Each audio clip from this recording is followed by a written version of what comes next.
Hi everyone and welcome back to Ben's Kitchen, where today I'm going to show you how to make kimchi. And so this is just a headed napa cabbage, and this is where it all begins.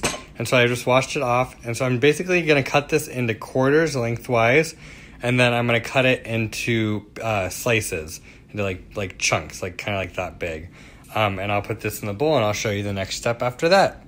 Alright. And so now it's all cut up, and here I have salt. So basically what I'm just going to do is I'm going to sprinkle the salt all over this, and then I'm going to use my clean hands, just wash them, and I'm going to massage the salt into all of this. Sorry, that was not good camera work. So yeah, and I'll just show you what it looks like once it's all massaged in, as you can see what it looks like now. So yeah. So here it is all massaged out, and as you can see, like, things are like kind of broken down. You still got some big pieces. It's going to be all nice and nice. And now I'm just going to cover this in water, and then I'm going to make sure it's submerged by putting a plate on this. And I'm going to leave it like that for an hour or two, and then I'll drain it and stuff. And then I'll make the kimchi from there. So now the cabbage has been soaking for a couple of hours. And so now I'm just going to take it out of the water. Just let that get there. I'm going to get a colander out, and then I'm going to drain it. The colander's back there. Alright, I won't show you all this, but I'll just show you when it's draining. It has to drain for about 15 minutes. I also have to rinse off all of the salt so that it doesn't get too salty. Yeah, that makes sense. So now I'm going to make the paste that the cabbage and these will go into. And so right here I have a combined 8 ounces of cut up daikon and cut up carrots, as well as 4 scallions, which you can't see, that are just chopped into 1-inch segments. And here I have Korean pepper powder, excuse me, and then I will be grating into this about a tablespoon of fresh garlic and a tablespoon, I think, of fresh ginger. Let me check, but it could be a teaspoon. And then lastly, the fish sauce. And also in here is just a teaspoon of coconut sugar. You can use white sugar or honey or something, but you just want this little bit of sweetness. You could also use fruit juice if you wanted to kind of start the fermentation.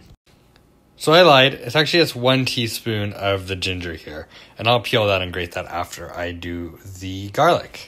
So I've grated in the garlic, and now I'm going to grate in these 2 little nubbins of ginger, just using my microplane. I highly suggest getting something like this. You can use the microplane brand, or you can actually just go to like a hardware store and get a like a wood sander type thing. It's not a wood sander, but they look like these.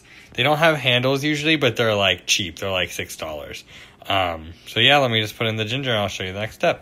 And so now I have the ginger in. So one of the last things to add in is the pepper flakes. So it calls for 1 to 5 tablespoons. And so I'm going to go for 3 and about a half, because I like spicy food.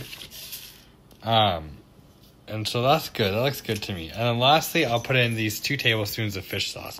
This is a great brand of fish sauce, by the way, Red Bow. It comes straight from Vietnam, which is like kind of like the kings of fish sauce, really, or the queens, or the royalty of fish sauce, I should say. And you can get this at Trader Joe's now. It's like kind of considered to be one of the best brands of like fish sauce that people can buy that's not like costing an arm and a leg. It's really, really good. I highly recommend it. It's beautiful. It has a nice smell to it for a fish sauce because it smells stinky. And so yeah, I'm just gonna add 2 of this in, and I'm gonna mix it up, and then I'll add in these vegetables here. So I'm actually gonna first mix this up, and then I'll add in the vegetables. So let's get this all like kind of getting to know each other. Yum yum. So yeah, I'm going to do this with my other arm, but basically you get the picture. And then I'll add in these, I'll show you that.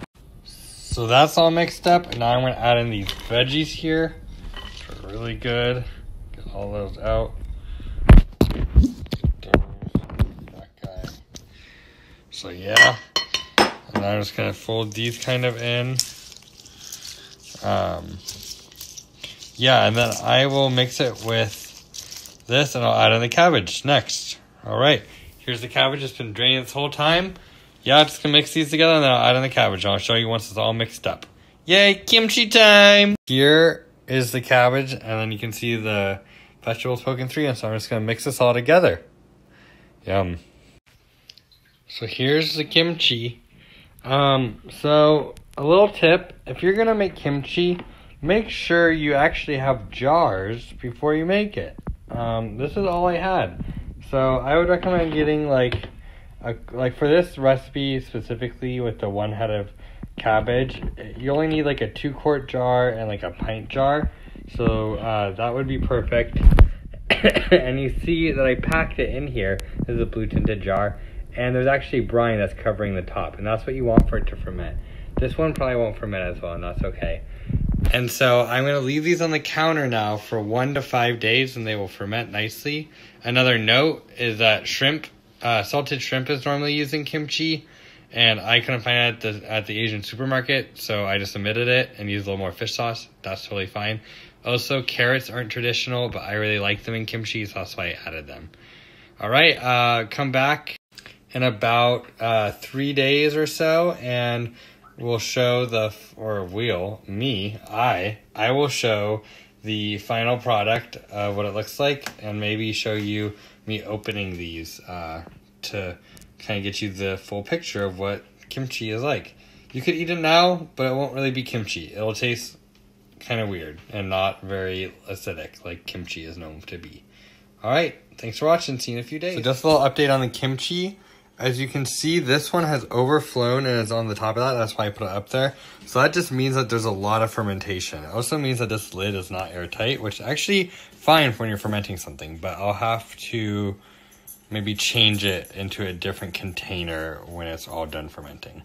All right, thanks for watching. Just want to give you this little update. It still has to go for a day more or so.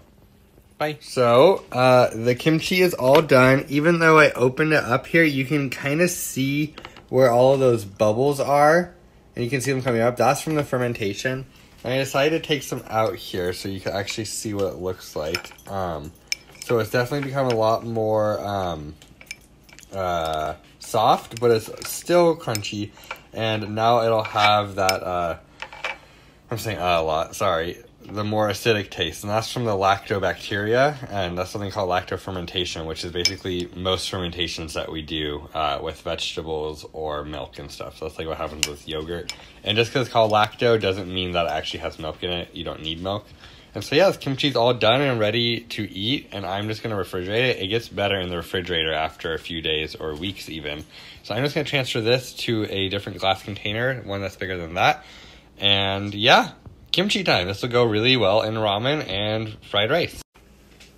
Thanks for watching Ben's Kitchen, and happy cooking.